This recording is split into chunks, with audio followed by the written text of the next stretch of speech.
Yeah. Are we good to go? I'm good. Yeah. Hi, I'm Jason. This is Lisa. Hello. Hi, everybody.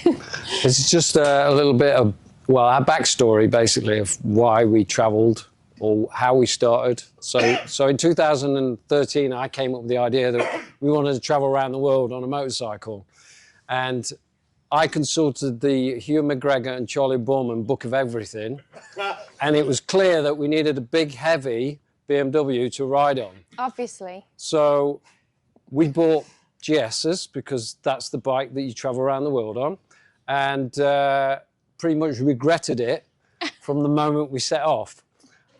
We started in, like I say, we started in 2013, and we traveled for 4.5 years, which was from the bottom of South America to the top of Alaska and then across to the East Coast. So we do ride pretty slowly. For us, it's more about sort of getting into a place and feeling a place rather than, you know, just racing through a place. So it took us 4.5 years. We decided that we would travel unconventionally. Initially, we said that we didn't want to leave the Earth's surface. So we wanted to travel around the world without leaving the Earth's surface. So we decided that we'd get on a container ship and we'd travel with our bikes for a month from Belgium all the way over to Antwerp. No, it was Uruguay. Belgium all the way over to Uruguay. Yeah, Montevideo. Which took a month. And then we rode all the way to the bottom. We went to Antarctica because we were there, of course, and you know, we wanted to see Antarctica. And then we crisscrossed the Andes all the way up through South America, Central America, all the way through Mexico, the US, Canada, Alaska, and then we came back down again. And then after 2.5 years, so that section was about 2.5 years, and then we didn't want to go home. So we spent another 2 years just riding in North America. Stringing it out. Stringing it out. Yeah. Then I came up with the idea, well, why don't we go to Africa? You know, Africa, you know, I love Africa. I've been there a few times. Let's go on the bike. But after a while, with me being there on previous trips, I realized that where we wanted to go was all the game parks. And the game parks don't allow you in on motorcycles, well, a lot of them anyway. For obvious reasons, you might get eaten. So we would have to hire somebody with a truck, or we'd have to buy a truck and drive ourselves around these game parks. So we changed tack and we went, you know what? Let's forget the bikes. Let's go in a truck. So we built a truck out. We put it on a container ship. We shipped it to Cape Town a month before COVID hit. So it sat on somebody's land for 3 months, and then we had to ship it back. So we thought, okay, we've got the truck. Let's go and do what we can do. So we went around Europe. We went up to Scandinavia in the winter. So we went up to the Arctic Circle. We came back down again. We went across to the Faroes. We did 10 weeks in Iceland. From October to the end of December. And that then, was quite intense. And then we came back to the UK, and then we did more traveling around more traveling around Europe. And it suddenly dawned on us that really this wasn't where our passions lie.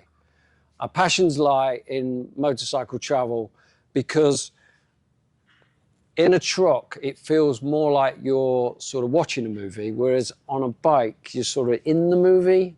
So you're not in the environment as much. And for us, when we built the truck, we realized that we'd built all the adventure out of it. So we'd created this fantastic vehicle that could do everything. We could have a shower, we were cooking on induction, it was a little home. Yeah, but there was no adventure anymore, because we basically just engineered it out of our trip. So we thought, well, okay, let's go back to bikes.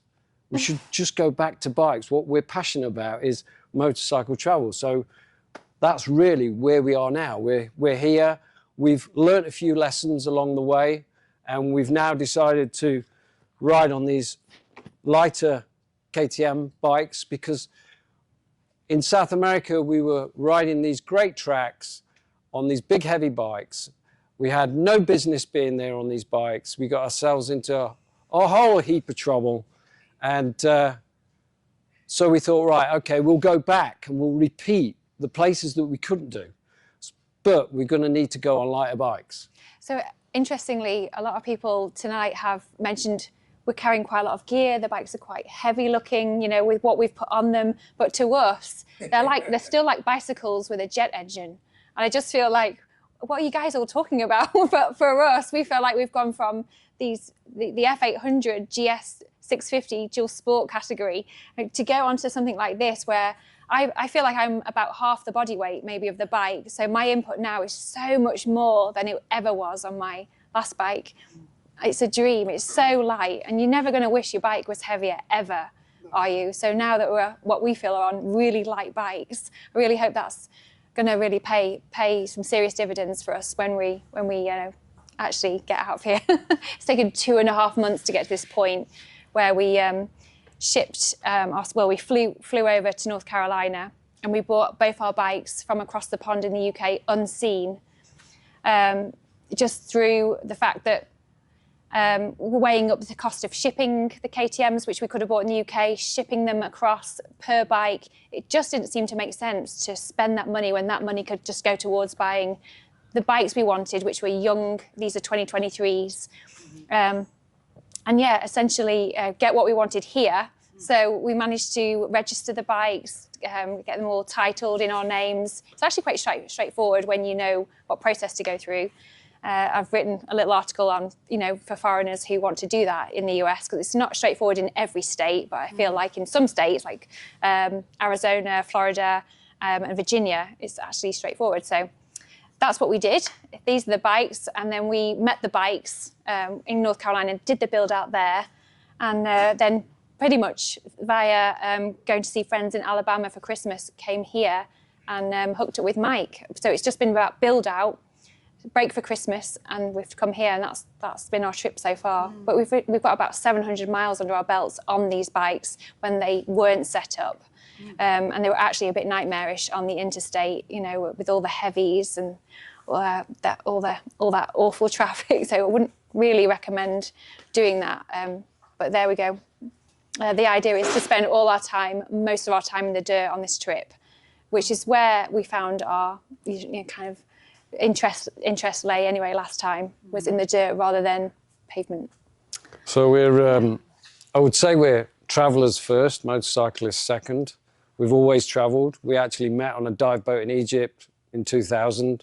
We became dive guides and instructors, and then we travelled the world diving, and after 10 years we just hung our fins up, and this was the next adventure. We needed something else that we could get our teeth into, to do, that we could do together, that was allowed us to be out in nature, which is where we both like to be. And I mean, for me, there's nothing nicer than putting a sleeping bag down by the side of your bike in the middle of the desert with the coyotes barking in the distance and the stars, and that for me is like, that's priceless. So I'm certainly in the best place, sure, for this. But yeah. But yeah, so we're going to play our showreel, our first episode of our YouTube, because it's a really nice way to just showcase really our last 10 years on the road. And then after that, if you guys just want to Q&A us, we would love that. And we can just really informally and to our best and honest approach answer all your questions that you might have. Any question you have whatsoever, just throw them at us. We would love to do that at the end, if that's all right. After it's 20 minutes long, so anyone needs a comfort break, now's the time. Otherwise, yeah, sit back, relax and enjoy. Okay. Yes, please. Yeah, so we just launched our YouTube channel, Four-Wheeled Nomad. Okay. All spelled out, as in there's no numbers. It's four, F-O-U-R, wheeled Nomad. And we used to be known as Two-Wheeled Nomad when we started out. Then we rebranded in the truck as Four-Wheeled. What do you do when you get to a point where you can't rebrand again, right? So we figured there was still four wheels involved. We're just going to stay Four-Wheeled Nomad. So Just totally confusing, isn't it? No one's ever going to find us, but hey ho, you guys know about us. Posting as you go? Yeah, once a week. Yeah. Oh, nice. And So, we're on yeah. Instagram. We have a website. Everything's Four-Wheeled Nomad across the board, so we're easy to find. Oh, okay, great. Yeah, we should actually have it up somewhere, shouldn't we? Yeah, anyway. Yeah, we haven't. So we haven't. So you can tell that we're really good at this. Yeah, we're total cowboys for doing this. Sorry. Yeah. So does anybody have any questions? But I have a lot. yeah, So riding the bigger bikes, yes. was that a little rough for you guys at points? Or? Yes. So down in South America, when we went off piste and we got into the really deep sand, yeah, you just don't want to be there on a big bike. We got into one section where it became almost life-threatening. We're out in the middle of the desert, Bolivia. maybe 100 miles from the nearest town with only a litre of water. And a Canadian friend came with us who also didn't have, well, we had a tent, sleeping bag, he had nothing. So He had a KLR, he had some spares tools, he had a bottle of whiskey. He was in assless chaps for a start. And he's in these gauntlet gloves of his father's, but assless chaps and whiskey. He's like, why do I need camping gear? I've got whiskey and these amazing trousers. So well, cut a long story short, I realised that, you know... we only met him like a month before. So we invited him to come along, and I made the mistake of saying, you know, we're going to do this section through the Bolivian Atacama Desert. Why don't you research it and let us know how technical it is? So he researched it and he said, oh yeah, it's not technical, it's just slower going. I said, oh great. So that's what the forums were telling him. We had every reason so we went to believe him. So it was going to take us 3 days. So we carried enough food and water for 3 days. And on the second day, we just got into lots of fesh and deep sand. And the road was chopped up. Well, what road there was, it was just a track. And we were trying to get off the road to try and find more hard packed sections. And then we'd end up getting into sand again and having to get back onto the road. And at some point, I had to call it. You know, it was starting to get dark. We could see the town we wanted to stay in. It was like 2 miles away, but that was 2 hours. Yeah. And I went, no, and he's going, come on, no, we'll be fine. We just need to go. I went, we're done. Yeah, we'd been running on empty for hours. We're at 14,000 feet. Yeah. We're at 14,000 feet. So our bikes were so heavy, we were dropping them because we were riding too slow. So I can only ride at the slowest rider. And Lisa was now paddling with her feet. Well, I'd had 3 crashes and I was flying all morning. I was actually, you know, my skill level was here, but my enthusiasm was here, and then it just wanes, doesn't it? So after 3 crashes, that was it. That was my limit then. I'd reached beyond the tipping point.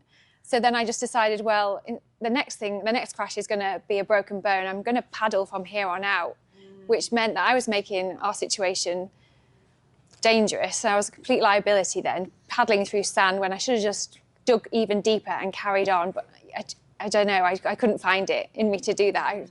It was a tough call. I'm glad I didn't push it to this day, because I just didn't want, you know, a serious situation. I couldn't really contemplate how we could have got out of that. And we weren't carrying a spot or an inReach or anything like that back then. This was years ago. So so I said to Matt, I says, I'm calling it. And he was going, no, it's fine, it's fine. I went, look, I'm calling it. I says, we're both tired. I says, we're going to have an accident. I said, well, you're going to have to pitch the tent. And we have one of those tunnel tents, you know, the ones that aren't self-supporting. So, and then the wind was blowing and there was like, it was just sand. And like there was an odd rock. So we had to collect the rocks and tie them around the guy ropes to try and hold the tent up. And I said to Matt, you're going to have to get in between us because, you know, you've got no sleeping bag. I said, here's my down jacket. Wear my down jacket. I gave him all the clothes I'd got. And I said, we're just going to have to suck it up. And it got down to -10°C that night. What's that in Fahrenheit? That's well below 34. I don't know what that is in Fahrenheit, but yeah. It's below 34. Very cold, very cold. In fact, we carried a tin of sardines and the oil froze in the sardines. And we only had a litre of water. That was the thing, is like we were running out of water as well. And so I said, well, you're going to have to get in the middle. And I realised that I'm actually more comfortable as a spooner than a spoonie. So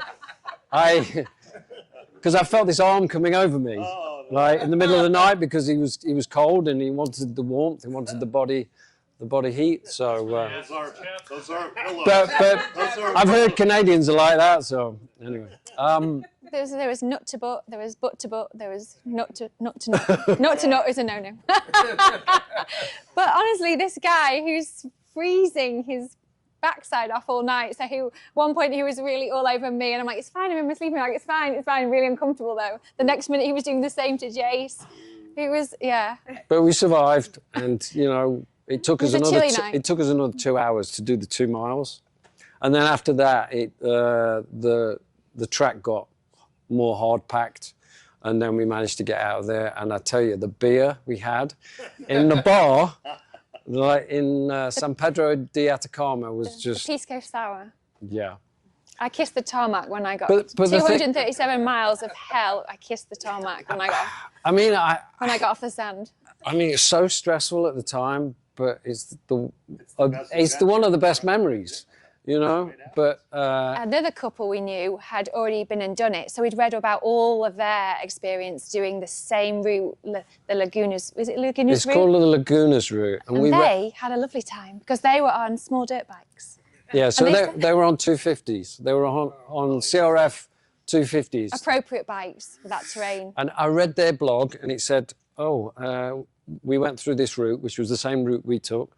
Oh, we had such a lovely time. In fact, we had such a lovely time. We did this trail, and we came back, and then we did this trail, and we came back. And I was thinking, well, that was an hour experience. Yeah. So then that, for me, cemented it. That was it. It's like, next bike trip, we are not going on big, heavy bikes. So this is... Less is more. Yeah. This is as light, I think, as we're ever going to get. Do you think that on the lighter bikes you'll go places and drop all the panniers and do day trips? Because I hope you'll be able so. to go quite a bit faster with nothing on them and little packs and all of that. Yeah, why you can not? go back and I've not even thought about that. That's a good idea, Yeah, 'cause I actually. think you could cover serious distance. Even just those bags will, obviously slow you down a fair bit. Yeah. And what you're not seeing are the tank panniers that were also carrying these grocery getters from Aerostitch, which carry all my food and a bit of camping equipment. They hang over the tanks. No, so, yeah. so they hang. They're not on here They'll tonight, hang sorry. down the side here. They're about. They're 6.6 litres each. You got Yeah. two of them, one on each. Yeah, they're so handy and they look a bit ghetto, but they're so practical. And they actually- Like little old lady grocery getters. They're perfect. I love them. If you put your protein bars in there, you could snort your protein bars when you're done. Well, there you Yeah. go. We could like grind them up. Yeah. Yeah, we could grind them up. Powder, Put it on Yeah. a mirror. drink it. Yeah. Yeah. And another reason we want to get on these bikes and return to the places that we couldn't get to on the first trip was really my riding ability got in the way. And Jason's been very kind not to say that already, but reading the subtext, I wasn't able. I had just passed my test. I literally rolled onto the container ship with the turning circle of the actual container ship. I was scared to lean. In my defence, though, on this F650 GS, which I bought as a factory lowered bike, which I called Pearl, she was lowered so that I, had that confidence as a brand new rider as being flat-footed. Well, what we didn't realise is that the suspension at the back was lowered, but they never lowered the front of the bike. So I would say for 2.5 years. 2.5. Well, actually, we got to Nicaragua, and Lisa had a problem with the bike. She said, "Oh, there's this knocking underneath the bike," and I went, "Okay, you better pull over and let me ride it." And I rode it, and I came to a corner, and I couldn't get it into the corner. And I'm going, "Why won't this bike go in?" And then it dropped into the corner. Which I thought was normal. I "What had the no hell?" comparison. I said, No "What's wrong with benchmark. this bike?" And then it turned out that, so basically they'd lowered the shock. They made it a chopper. They made it a chopper. I was riding a chopper the whole time. Of course, Jason wouldn't believe me. He I was going, absolutely "What's never wrong with believed you? me. You're terrible." Oh, I would have thought you would have improved by this I point. know, and it was like, I never really showed much sign of improvement. And honestly, the biggest, funniest thing of all was my front hide-in-out tyre. I got 31,000 miles out of it. I couldn't wear that thing out. That's no exaggeration. We There got was no 31,000 way. miles out of a front tyre. I think I did the trip on doing Yeah. a wheelie the whole time. I think I popped a wheelie And I the whole still think trip. we could have got another grand out of it when I actually- changed it. Yeah. I actually think I was on a one-wheel bike for the whole way. So she was riding a unicycle. There's no weight on the front. Of course, it was compounded by the weight on the back as well. So not only have we got a lowered shock, we've got the weight. And of course, we never set up the sag or anything like that. You just put it on the bike, you know, as a new rider, and you just ride off, and that's fine, right? Well, it Well, was of back course then. it's When not. you don't know, do you? So Jason had a little bit more respect for me after that. I did. That I actually managed to get to Alaska with a bike like that. Because it was a pig to ride. It was. Did you ever have more dual sport or off-road tires? Because you guys looked like you were running basically like... It was a 50-50 tyre. Yeah. So we had Heidenau's, and the reason why we had K60 Heidenau's Scout, I think they were called. is because they just lasted. Yeah. We could get like 6,000 to 8,000 miles out of a tyre. And of course, you know, for us, tyres are, you know, they're expensive, we're on a budget. So we just went, you know, we were lucky. We managed to get a tyre sponsor, and it was Heidenau. So of course, if they're going to send them you, we're not going to buy them. We're going to use their tyres. But You did run a TKC 80 once on the trip, didn't you? yeah, I did the Dempster Highway with some friends. Lisa flew to Florida to see a family. They'd come over for a holiday. So I had nothing to do. I was in Whitehorse. So a couple of Alaskan friends said, oh, why don't we do the Dempster? So we did the Dempster, but I didn't have a tyre, and I couldn't get Heidenau to send me tyres in time. So the only time I actually used a K60 set, was it K60? No. TKC 80, sorry, thank you. It was the only time was when I did the Dempster, and it was done. By the time I'd done it and come back down again, it was done. But are you planning on more aggressive tires for this next trip on these bikes? yes, so these are Michelin. No, they're not. They're Motors. Oh, sorry, no, Mountain they're not. hybrids. You're right. So yeah, there will be. I mean, not super aggressive, but I mean aggressive enough. But yeah, we'll use Michelin, won't we, as well? Yeah, yeah.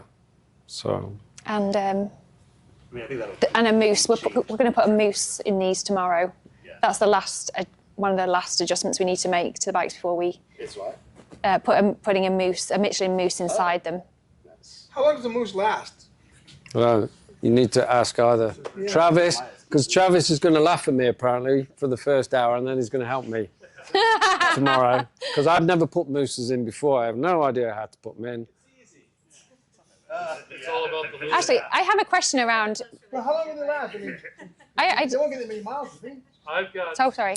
900 on the ones in my bike right now. You can get a couple thousand. And I take them the hell out of them. about every Really? 400 miles. I take them out and loop the shit out of them. Really? Is that what we need to do? That's what I've been told, and it seems to work. They don't show any signs. These are the Why are you going with moose? I'm just curious. Because we're going down to Baja, and when we were there last time. So your first leg. Yeah. Baja. So we wanted to take the BMWs. We wanted to take them off road, and as soon as we went off the tarmac, there was bits of cactus everywhere, and it was like, oh man, I can't do miles of this and then end up with 4 flat tires and in the middle of the desert.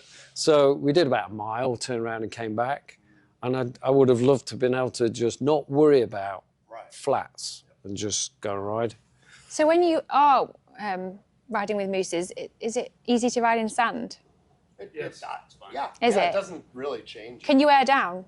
No, because there's no air. So if you look at It's just So no then. Yeah. if you look at my tires out there now, they look like they have maybe 10 psi in front and 8 psi in the rear. They look like they're low.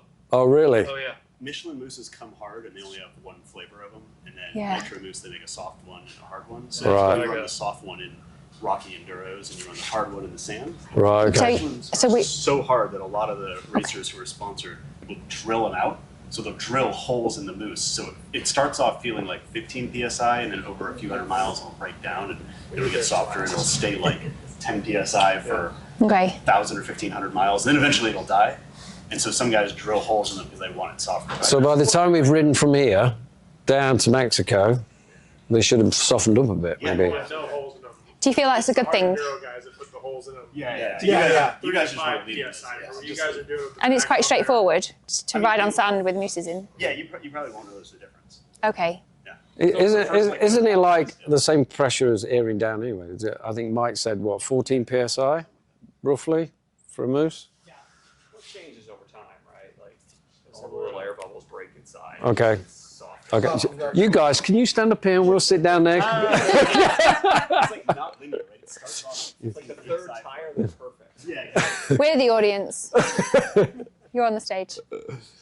There's a special type of, like, what's the, we use super lube, but like you can get these cheaper lubes, so you just have to make sure when you're changing the tire, you just put a shitload of that lube in there, and then the moose will last way, way, way longer. Right, okay. Is that the same You as think slime? It's too much, but it's No. not. Oh. Yeah, Really? It's like a thing that's, Right. yeah, we can look it up later, but like the mooses are made It's a out of some non-petroleum kind of special gel. Yeah, that one.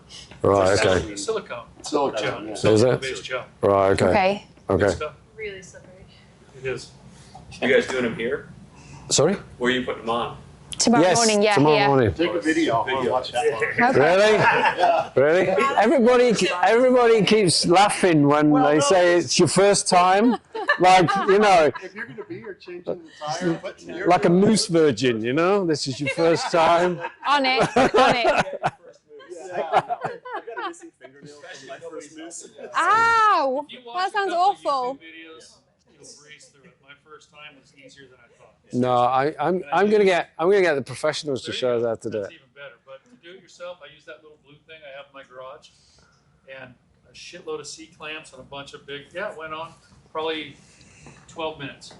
12 minutes. So You'll never get that time back. So that's the time to be, is it? 12 minutes. Well, now I'm down to 8 minutes. Oh, 8 minutes. Okay. still talking about moose, right? First time over an hour and a half. Not kidding.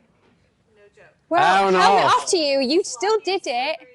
We've got four to do by There's a dinner. lot of cussing, there's a But- lot of crying, there's a lot of arguing, and then it works out with makeup and it's okay. okay, And I hear okay. it's faster over time, like 12 Yeah. minutes. Do you know I would love to see that. Yeah, the right. big tire spoons, the Rabaconda tire spoons? Yeah. Are like the secret trick because they have The ones with a crank on? Yeah. Right, And then okay. the other side is like the get it off side. All right, okay.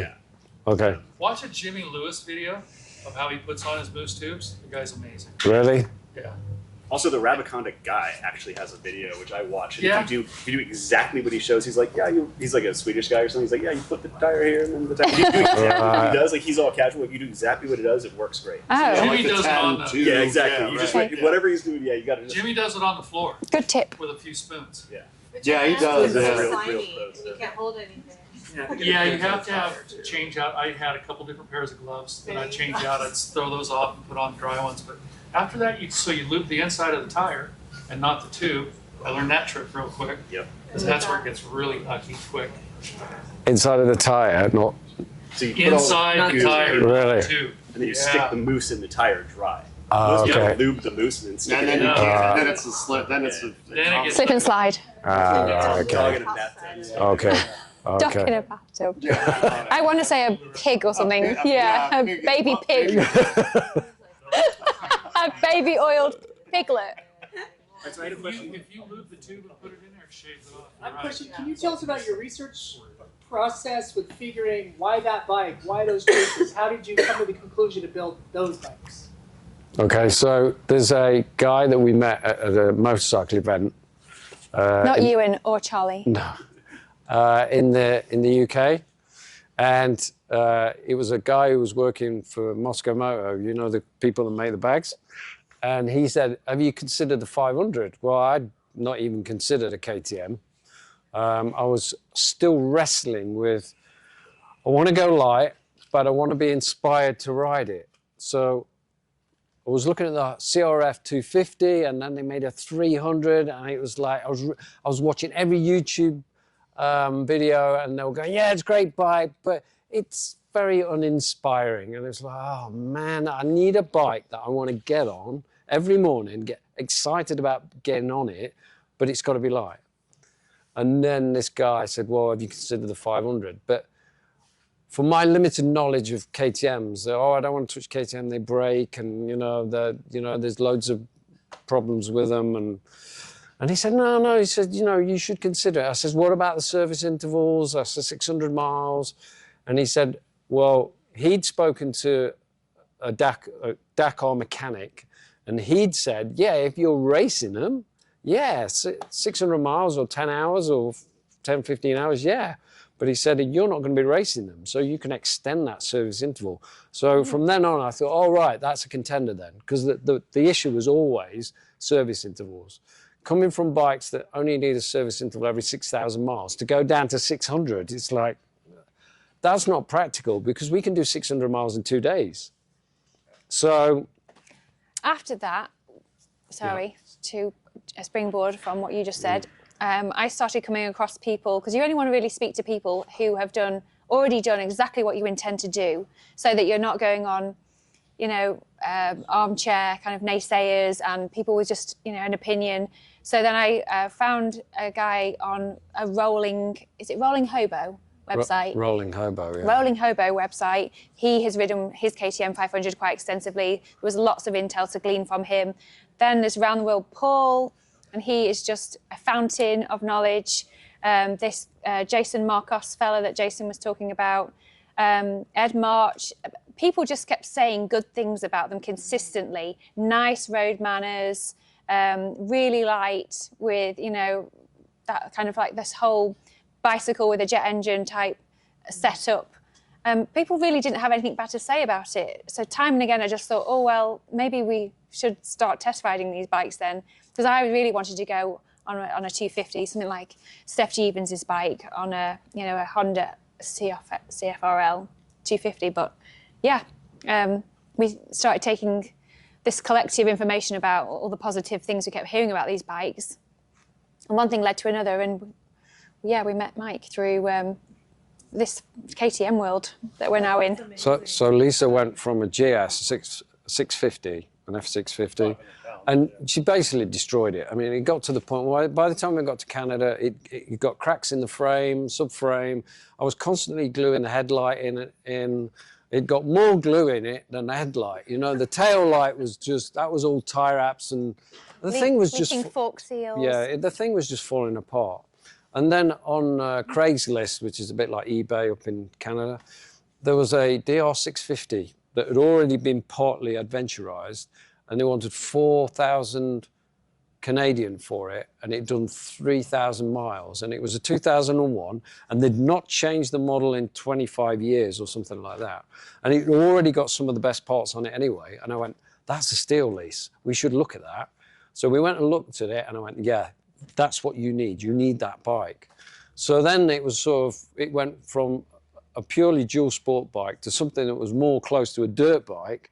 And we noticed straight away how much more fun we were having on a lighter bike, even though it was still quite heavy for a dirt bike. And of course you could buy parts, aftermarket parts from like everywhere. And you know, there's so many companies that make these parts to adventurize a standard DR650.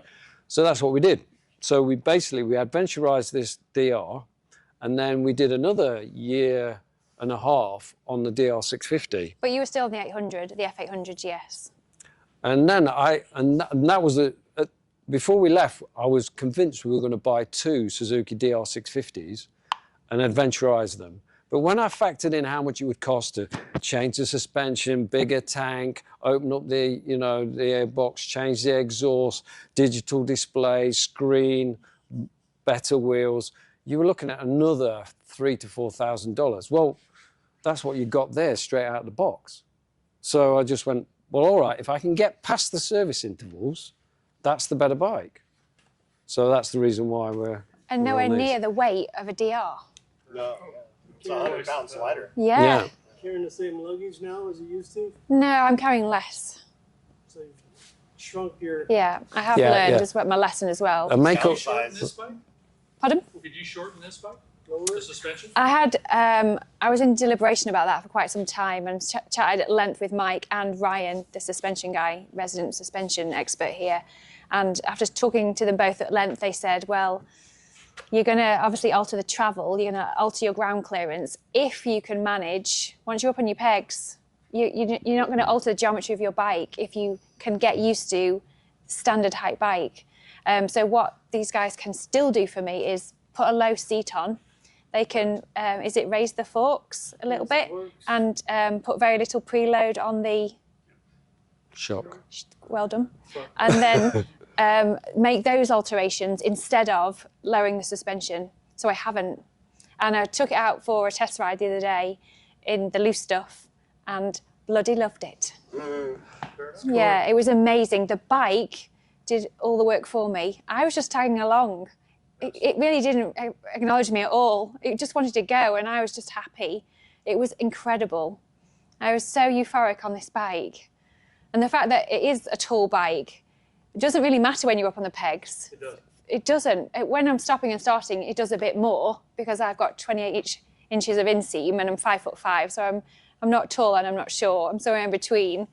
But you know, you just learn to do that, don't you? Yeah, well, you learn to stop in the right place. Exactly. And I'm going to get much better at rolling the roll-on mount and the roll-off dismount. I'm going to get good at that. I'm determined. With the luggage. With the luggage, yeah, he does it all the time. He makes it look easy, and I have done it without luggage many times on that bike, but I just need to do it with the luggage right. It's just a confidence thing. On the suspension, is it sprung with the baggage in mind? Yes. Your weight plus the 30? And Yes. those bikes, oh, I'm going to just stop a minute.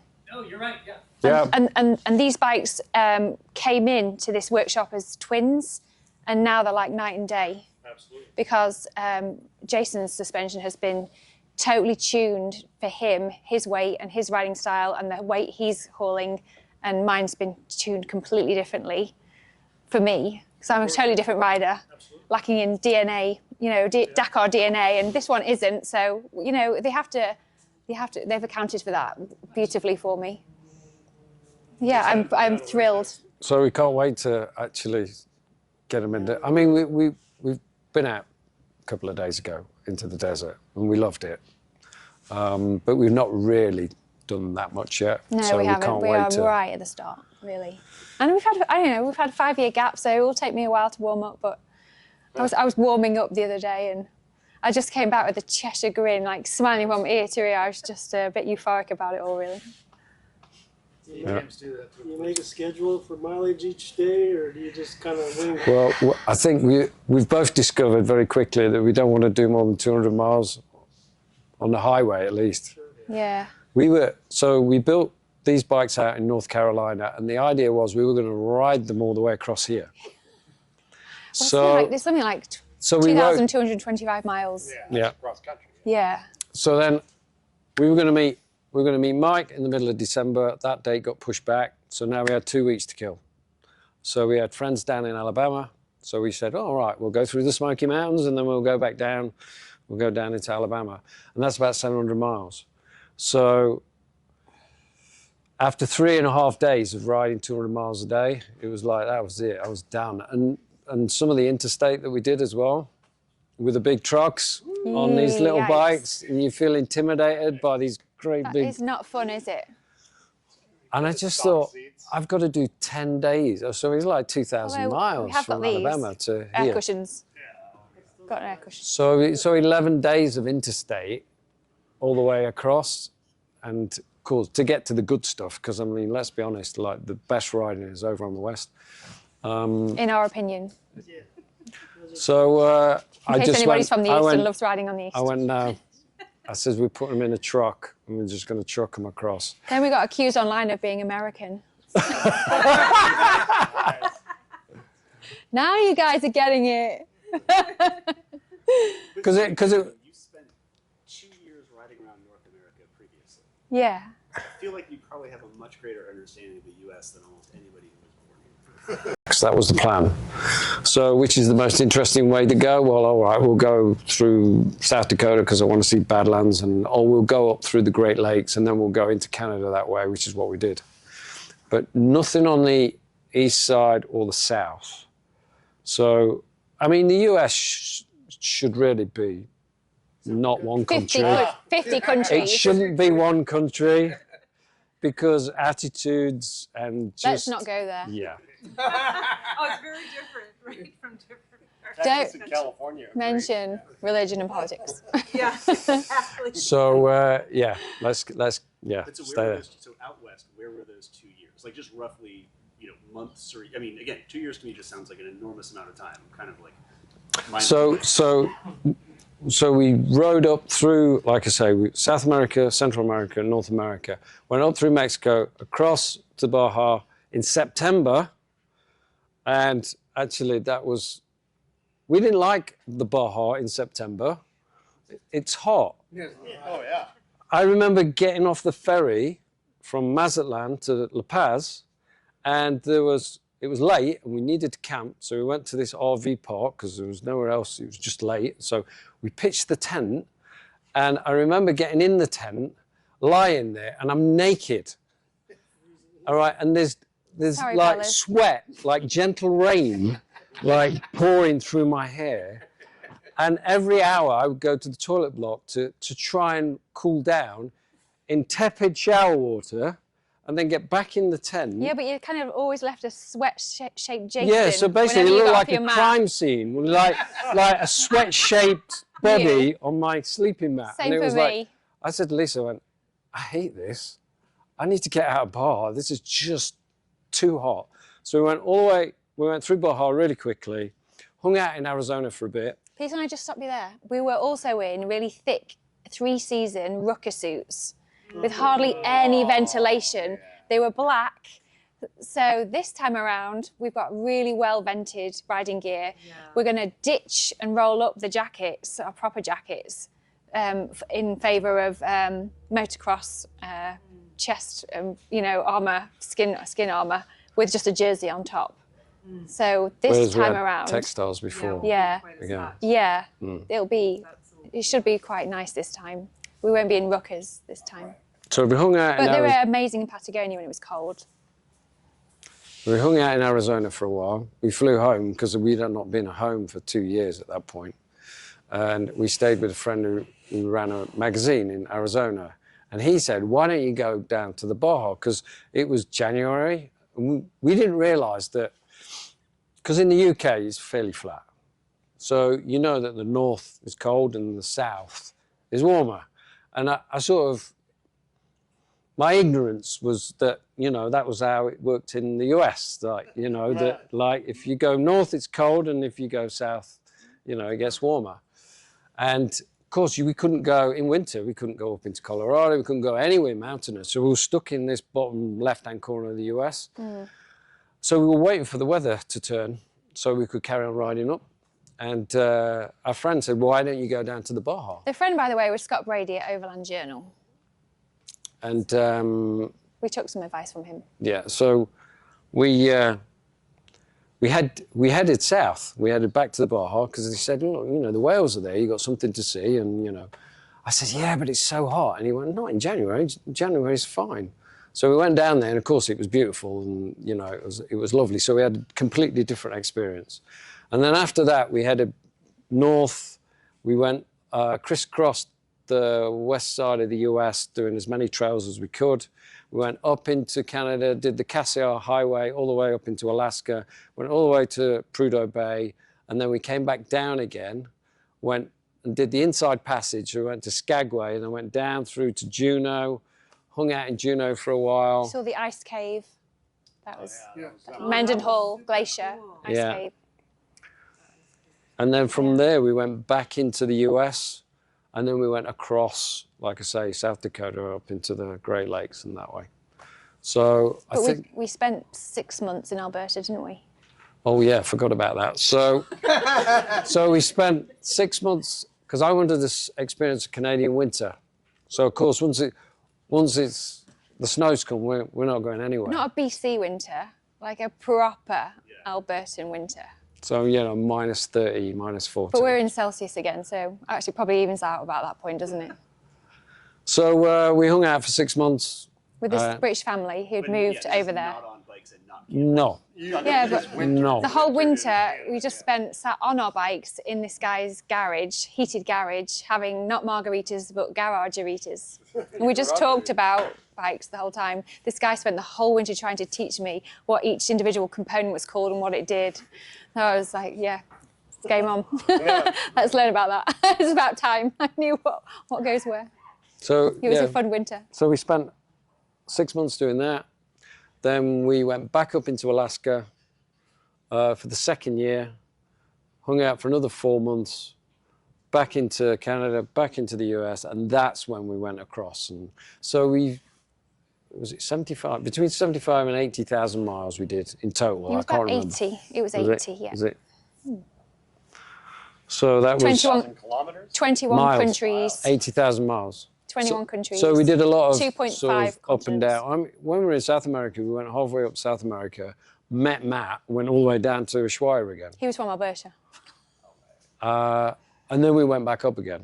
So we did a lot of crisscrossing the Andes, you know, over the high passes and then back over again. And I kept crashing. I had a drone. It was one of the first drones, you know, the white ones. Quadcopter. I carried it in a pelly case on the back of my bike.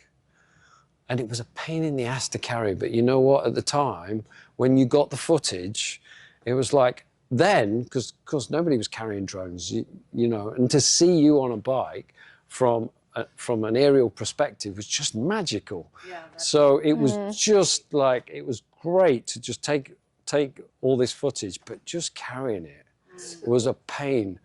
And I remember we crashed it so many times that so in Argentina, I'd fly it and I'd hit a cactus and break the camera off. And there was only one place I could get it repaired, which was in Santiago in Chile. So I'd drive the 300 miles up over the pass, get it fixed, come all the way back over again, crash it again, go all the way back. So I reckon probably 10,000 miles was just fixing drones. Tell these guys your Jesus story. Which one? Jesus sandals. Oh, yeah. So we met these Alaskans, and in Alaska, and they said, "Oh, we're going to do a boat trip. Do you want to come?" Yeah, of course we want to come. Yeah. So we went up this inlet in this Big beards. and this shallow bottom boat gets you right up into some of these inlets, you know, where it's really shallow, and we camped on a beach. Of course, it's like summer, so it never gets dark. So we go to bed at, I don't know, 12 at night, and it's still daylight, but, you know, we've pitched our tent. And I said to this guy, I said, is it all right if we pitch our tent there? It's going to be all right. You know, tide's not going to come in or anything like that. He went, no, it'll be fine. It'll be fine. No, the tide doesn't come up this far. So anyway, 3, 4 in the morning, I hear this shout, and he's going, Jason, guys, I think you'd better move your tent. And I remember, like, sitting up, and you know the vestibule, you know, where you put your stuff. All my stuff was floating around. All right, and my camera bag was open. Luckily, it had not tipped over, so it was just floating around like this. And That was a nervous moment. So we moved the tent, we went back to sleep.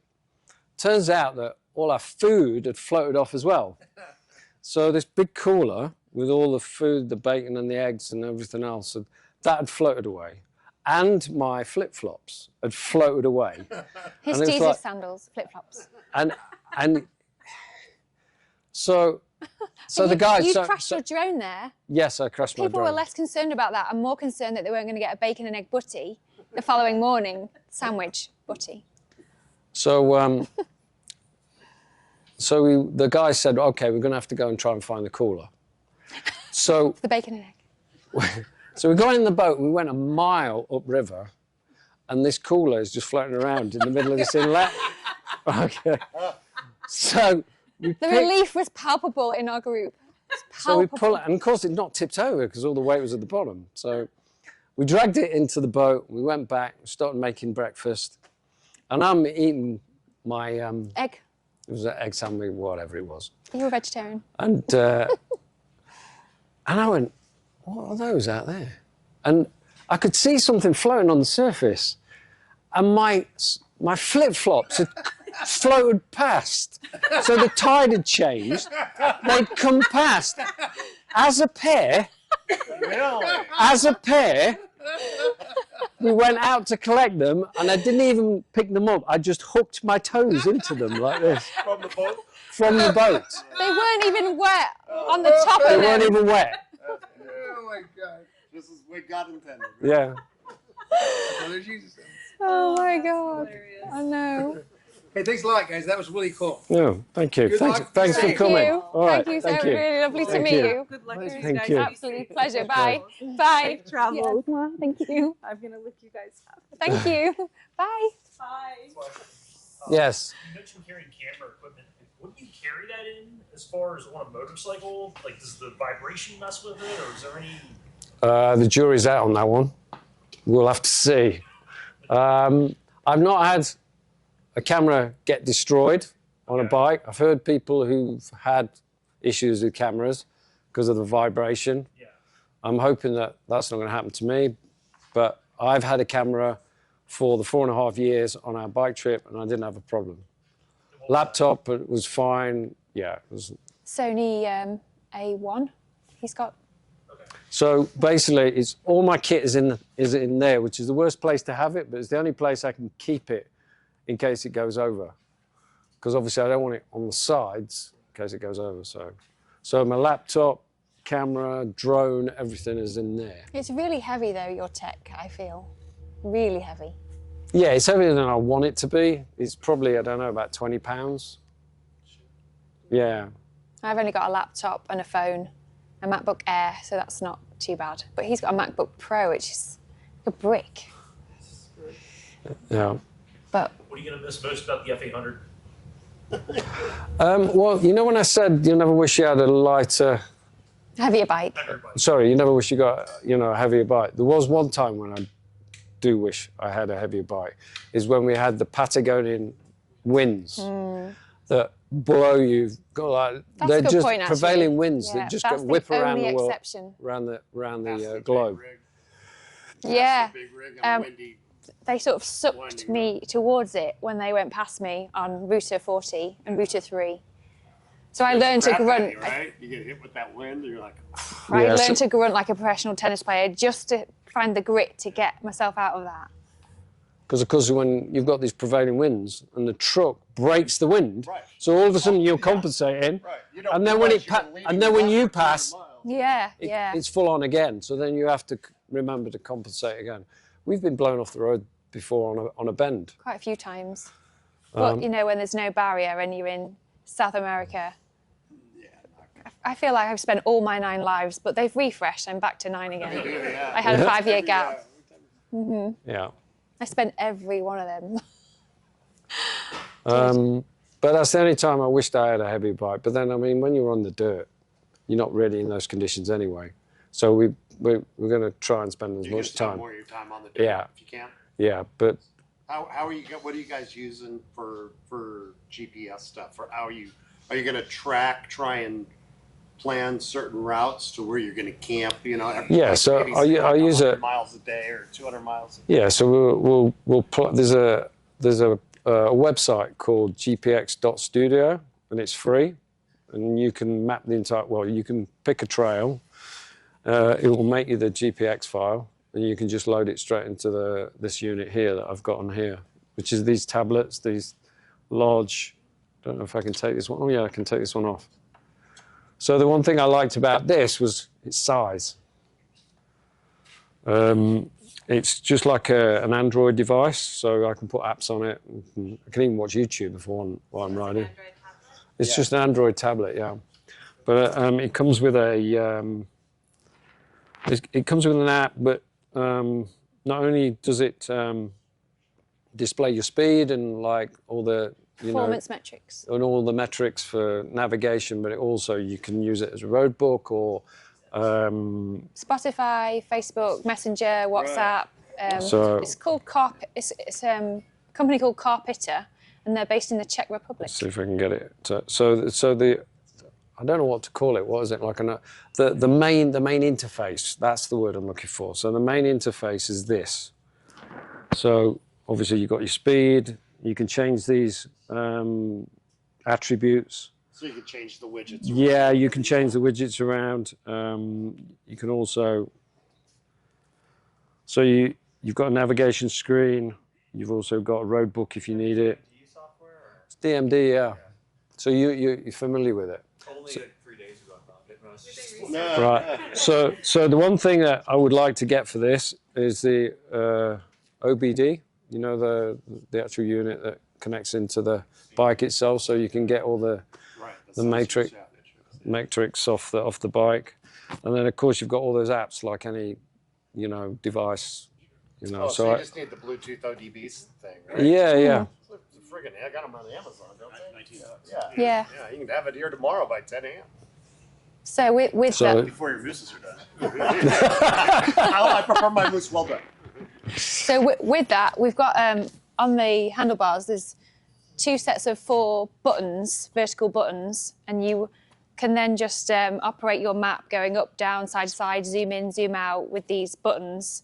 You can have them both on the left, but we don't have the real estate, so we've got one on each side, which means we can just, you know, we don't have to manipulate the screen with our finger anymore. Treat your map like a rally roadway. Yeah, you can use so these buttons. We have the rally buttons and the here. buttons do different things depending on what app you're using or what map you're using as well. So the map we're using means you can just go zoom in, zoom out, up, down, side to side. But they do have different functionality as well. But that's all we really need them for. Right. But it's nice to have a handlebar. Yeah, with your gloves on. Yeah, and function. screen. Yeah, But when you it's just wanna wet as zoom well, in or if the zoom screen's out. wet, then you can't, it won't work Yeah, it's a properly. faff, isn't it? And it's safer with these 4 little buttons, which are quite cool. Quite like these buttons. I mean, we've got there's Atlas throttle lock. Have you ever heard of them? The Yeah. Atlas throttle lock. Oh, we've only just heard of them. So So brilliant. I can't believe how useful it's been. Yeah. Because I tend to, especially with these bikes being, there's quite a lot of vibration comes through the bars, and I have this. White finger? It's like white finger, you know, when your fingers go dead because of the vibration. These 3 always go dead. It means that I don't have to lose speed. I can just shake them out and get it. So on the highway, it's great. Heidi and David as well at Atlas, they're lovely. In fact, they talked to us about Mike. A couple of people knew Mike, but we heard about Mike through them as well.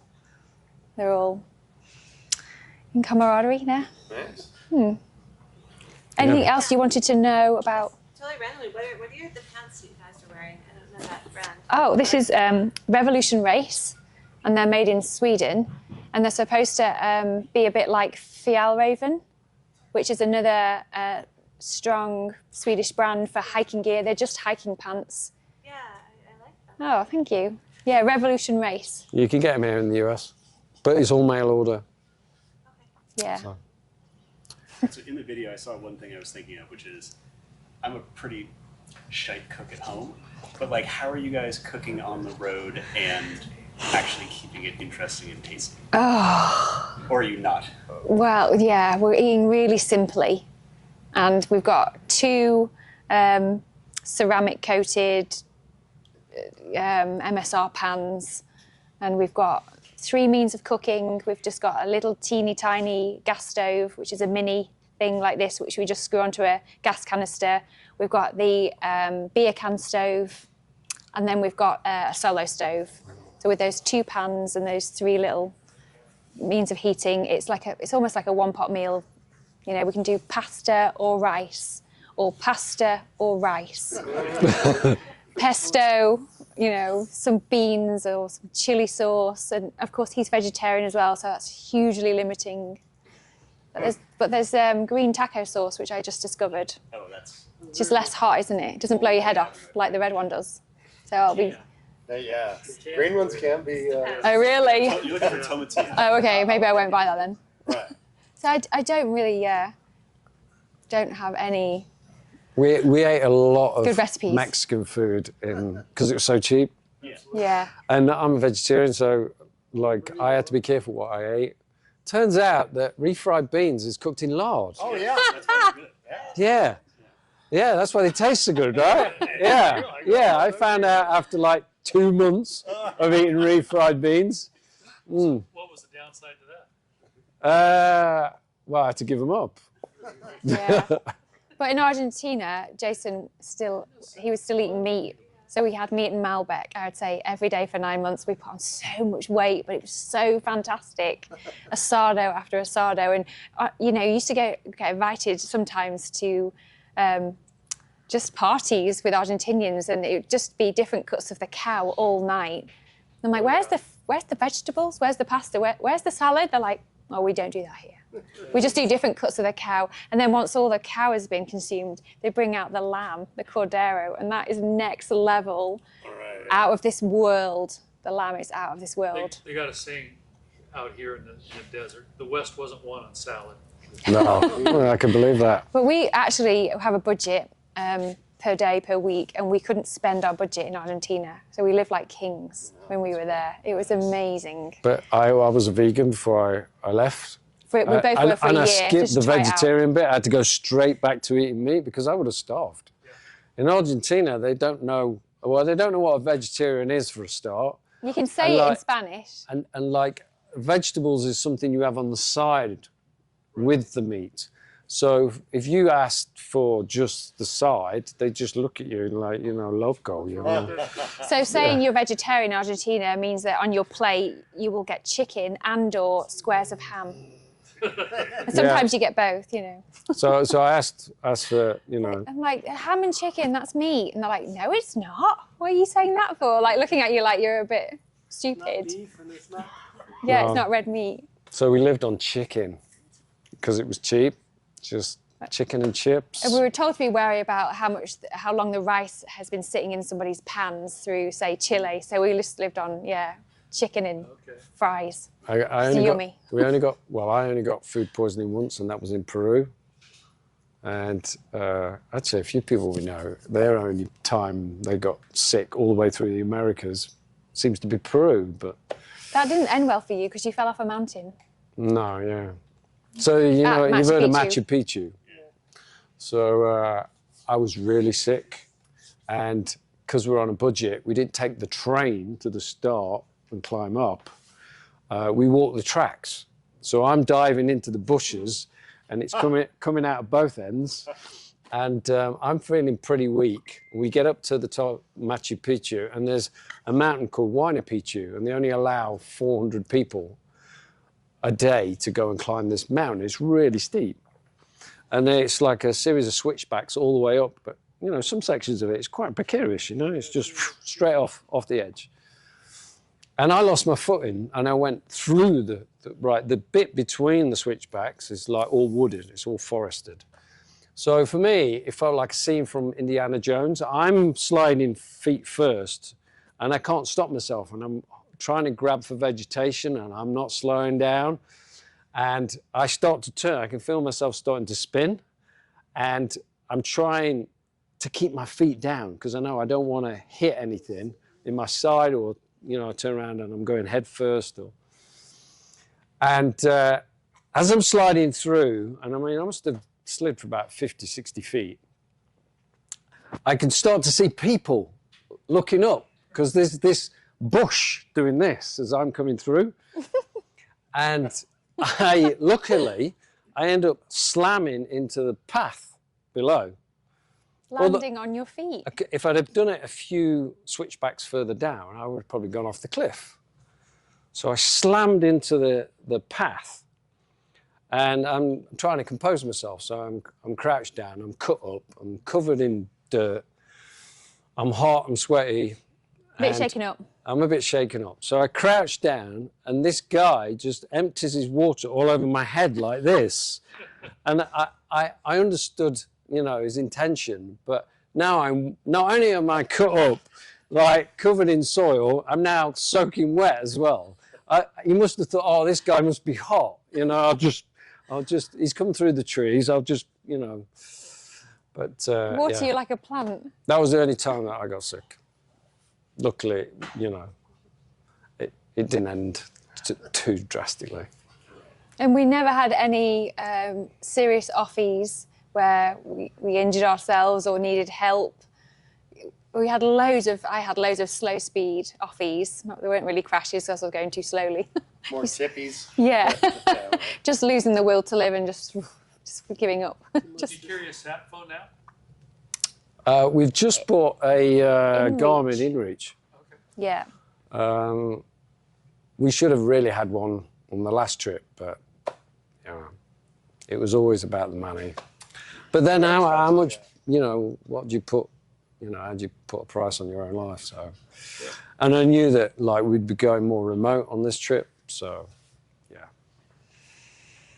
So we've got. Say while you were doing the motorcycle part, I know there's stops and trips, but were you actually camping versus like hotel or Tons of wild camping. like half the time, 2/3 the time? I would say about half. 2/3.